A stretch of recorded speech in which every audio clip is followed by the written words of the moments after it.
is why. Why is it important to keep your books, and how does it help your business?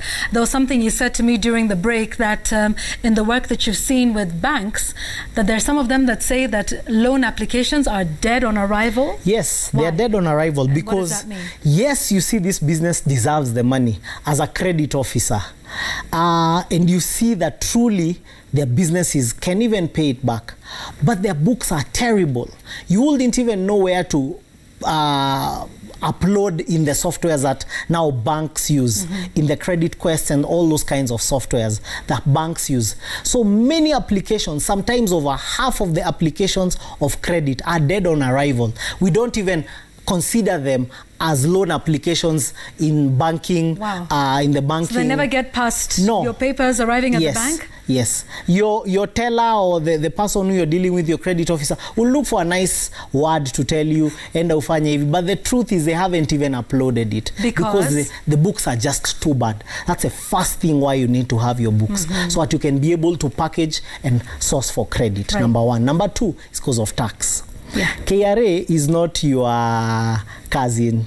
Yeah, KRA needs its money. I know what you wanted to say, but it's fine. You know, they need their money, and KRA by law is your silent partner. Sometimes who's not too silent in the business. They need 30% of your business because by law they're supposed to get 30% of your corporate tax and many other different kinds of taxes. Remember, KRA corporate tax is tax on profit. So if you've not charged your expenses to the business, it shows that you have high profit. Okay. Yet you have losses because, but it's you who did not show the expenses. Right. On the other hand, KRA wants to see that you've put in all your income. So if you've not put your income properly, they'll come in on an audit and say, this guy is trying to cheat us.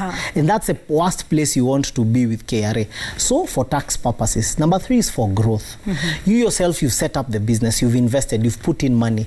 You want to see the business grow. You want to put a trajectory and say, after 2 years, this is where I want to be. After 3 years, this is where I want to be. After some time, indeed, that this business isn't making money and maybe it's time to shut it down. Yes, and that's another thing, because sometimes entrepreneurs just don't know when to quit. Because there's a time, you know, you've tried everything and it's not working. Maybe, actually when the business is not working after so many years, the business is talking to you. That's how the business talks. It's telling you, maybe that's not, maybe you're still doing video cassettes and we are in DVDs, you know, or you're in a business, you're in the old taxi model, yet people are in the digital space. So your numbers, your books should be able to tell you all those things. And so for your business growth, you badly need to ensure that you keep books. The last is because you need to know who you owe and who owes you. Sometimes people owe you, but you really don't, you're not sure. Was it 6,000 or 5,800? Was it 2,000 or 100,000? You know, there's no clarity. And who owes you? You know, you don't know exactly. Because you could be losing money. Exactly. You could be losing money. Then there's matters of stock. Remember, in any business, stock is money. Stock is money. So you need to always know this so that you know the valuation of your business. What do I have? I have cash in the drawer, but also stocks in the shelves. I see. That are the worth of the business, as it were. Absolutely. We have some comments and questions that are coming in from our viewers. Let's take that now. Remember, the hashtag is business now. This is from Alan Official. Says, ask the consultant how eateries that always give customers ugali sosa bookkeep those sources. Let's take all of them first. At Aimee Adeti, I believe, says, I tried hotel business and I agree you must know how many chapos a packet of unga produces. Very educational show. I'm glad to know that I've been doing the correct thing, and we're happy that you're doing the correct thing as well.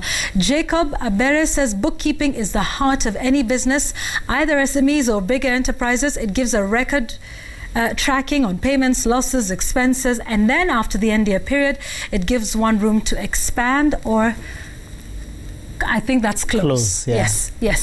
So thank you for those comments.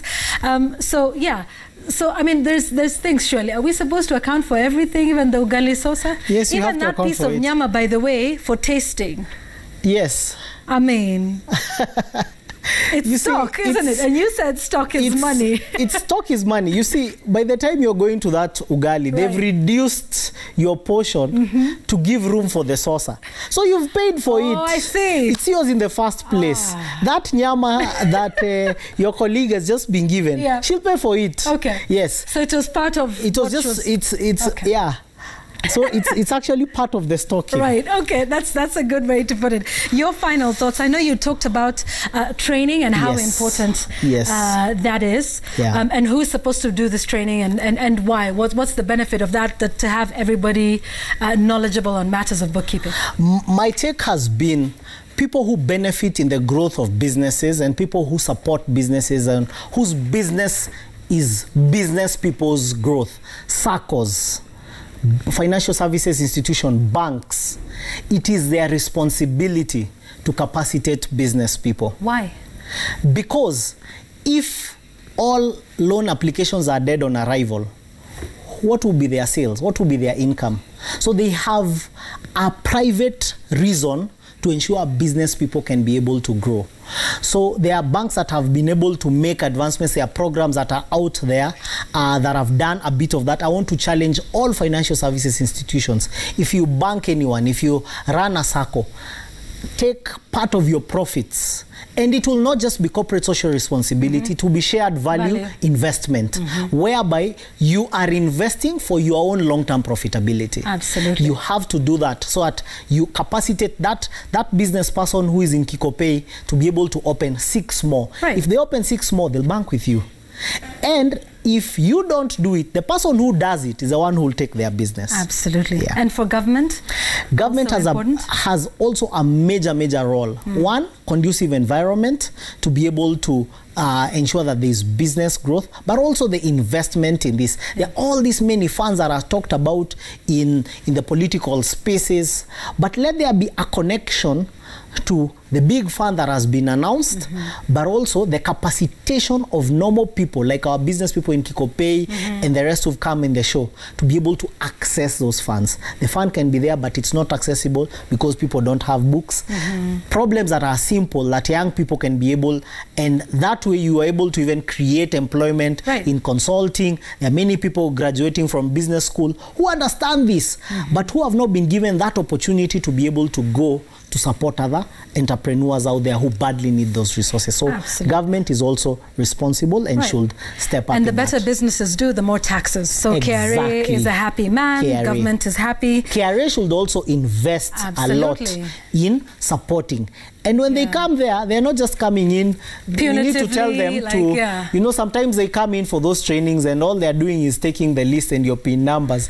Then after the training, they knock on your door. So that's the only advice I would give KRA. When they come there, no enforcement officers. They come there with training, capacitating people, or maybe even outsource it to consulting companies because people are scared of going for those trainings. They need to be friendlier. And if they are friendlier, people want to actually be compliant. It's just that they just don't know how.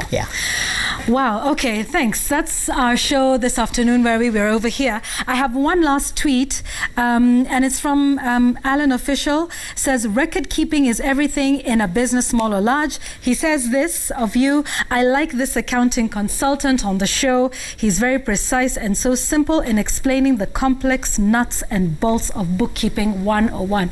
Can we keep you on the show?